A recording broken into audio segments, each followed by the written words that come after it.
Adverb of frequency used in the sentence. They often go out for dinner.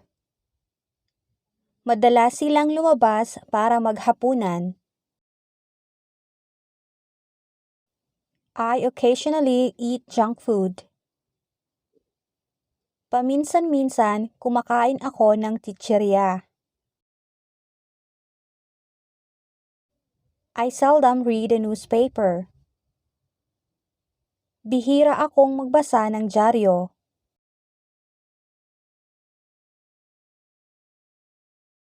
He rarely makes a mistake. Bihira siyang magkamali.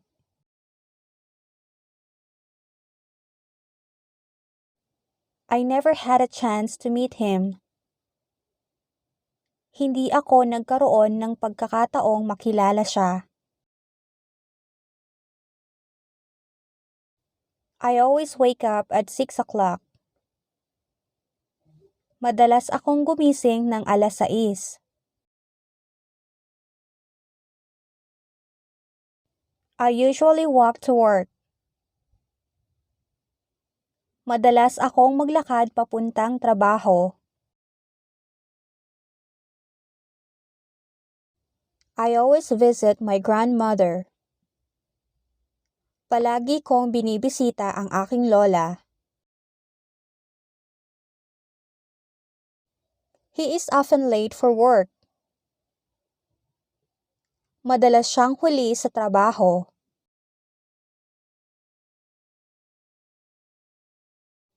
I usually get up late on Saturday. Madalas tanghali na akong bumangon tuwing Sabado. See you later. Kita tayo mamaya. I want to see it now. Gusto kong makita yun ngayon. She visits her mother regularly. Palagi niyang binibisita ang kanyang ina. Will you watch a movie tonight? Manonood ka ba ng pelikula mamayang gabi? Sometimes I work 9 hours a day. Minsan, nagtatrabaho ako ng 9 na oras sa isang araw. We will see each other soon. Magkikita din tayo sa madaling panahon.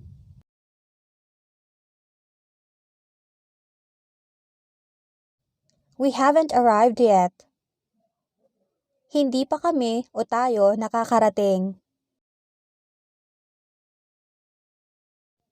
We will be leaving next day. Aalis na kami o tayo sa susunod na araw.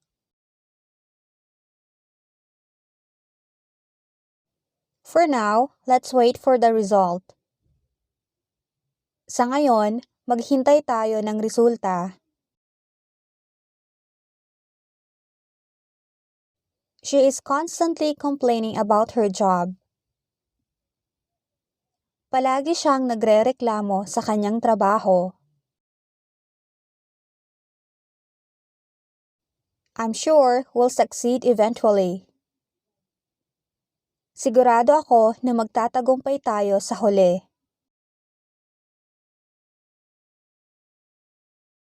She rarely talks about her past. Madalang siyang magkwento tungkol sa kanyang nakaraan.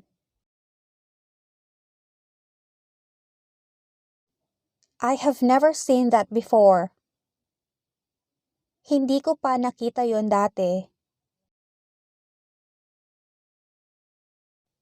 Jenny always talks too loud. Palaging nagsasalita ng malakas si Jenny. My father seldom watches TV at night. Bihirang manood ng TV ang aking ama tuwing gabi.